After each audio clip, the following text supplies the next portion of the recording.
পাখিটা পাইছিলাম আজকে রাস্তার মাঝে, এটা মানে গাছ থেকে পড়ছে। পরে এটা শরীরটা ছিন্ন বিচ্ছিন্ন হওয়ার আগে সেটারে সাথে করিয়া পাক্কার সময় রাখলাম, অনেক মায়া লাগে। যতটুকু সম্ভবত এটা মনে হয় চড়ুই পাখি। তো আসলে এটারে ফালাইয়া রাখতাম, ইচ্ছে হয়েছে না। রাস্তার তাহলে তো এটা ছিন্ন বিচ্ছিন্ন হয়ে গেল না। পাখিটারে বাড়িতে আনলাম, এটারে এখন মাটি চাপা দিয়ে রাখি দিলাম। রাখো নতো তো গাছ করছি ওটারে, নে না অমনে নাই, অমনে রাখো নেই, অমনে নাই বাউ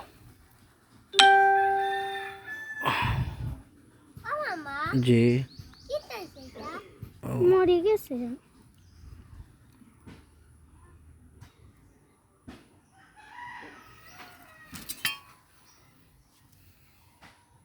দো মাটি দো।